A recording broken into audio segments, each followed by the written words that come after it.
After making the video about chess, a lot of you commented to make a video about the history of playing cards. When you hold a deck of cards in your hand, you don't know that there is a lot of history behind the design of it. The first proof we have of playing cards goes back to the 12th century in China.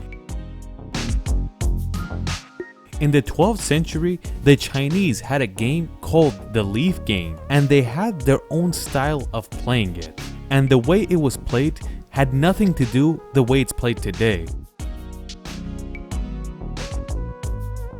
But this was technically the first playing cards. Not only would the Chinese play with these cards, but they would actually bet money and play. These cards and the game, after a little while, start to move west, and whenever it reached different cultures, they changed it to fit their style, and they also came up with new games. When these cards enter the Middle East, it goes into two directions. One goes towards Europe, and another one goes through Egypt and North Africa. These cards you're seeing were made in the 13th century in Egypt, and these are still around, and they're considered one of the oldest playing cards that survived. Right now, this set of cards is in the Benaki Museum in Athens. Eventually, after a couple hundred years in the 14th century, these playing cards reach Europe, and their Europeans, based on their culture, change the way the game is played. We first have to say that the Egyptians were the first people to separate these cards into 4 different suits, and this picture you're seeing is 4 different groups. Before this, they had many different designs, and the Europeans started off with changing the designs of the 4 suits. One of the first designs that entered that was a face card was the soldier card, and in Old English they called it a knave.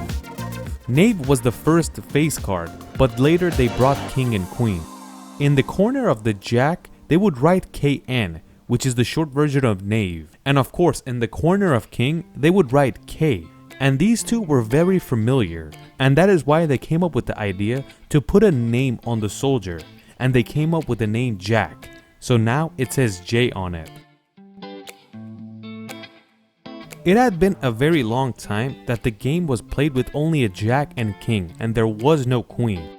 When we get to the 15th century, they add the queen to the deck.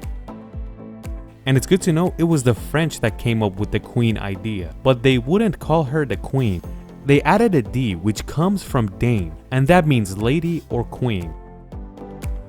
But the English versions have a Q, obviously for queen, unless you go to France and buy a French card, and then it says D.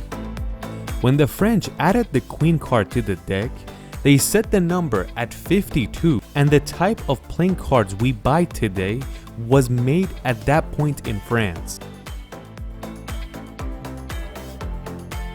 In the beginning, king was the most valuable card in the whole deck, and of course, the French chose 4 different types of king for 4 different suits of king.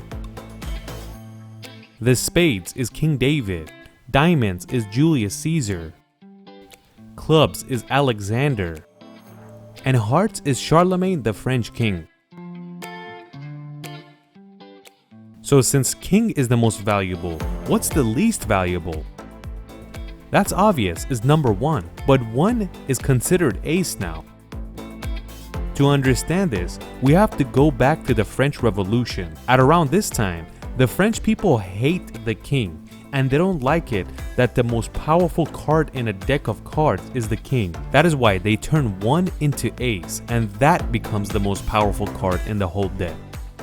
After all this, when the British realized how popular card games are, they decided to add a tax to these cards, and when you buy them, you have to have a stamp, and they chose the ace of spades, and it has to have a giant stamp in the middle, and if it doesn't, it's illegal and you could get arrested for it.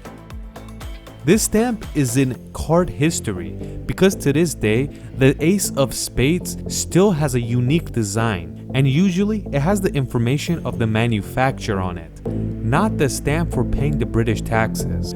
Because the design the Ace of Spades usually has is considered the most special card in the deck, but it doesn't really have any power. The cards that were designed eventually reached the US, and in the 19th century, the Civil War starts in the US. During the war, when nothing was going on, the soldiers would play card games with one another. To make the games more interesting, they added 2 more cards to the entire deck, and those 2 cards were the Jokers.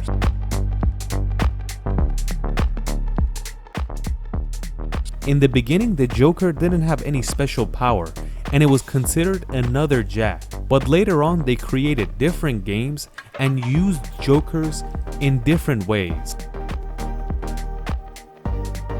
Before, we said it was the Egyptians that separated the cards into 4 suits, and that is why the Europeans had 4 different logos when they started adapting to it. It was first the Italians that changed the 4 suit, and their groups were like this: cups, coins, clubs, and swords. The Swiss didn't like the way the Italians did it, and they came up with their own. They put roses, bells, acorns, and shields. Since we're here, let's look at what the Germans thought of to put for their 4 different types of suits.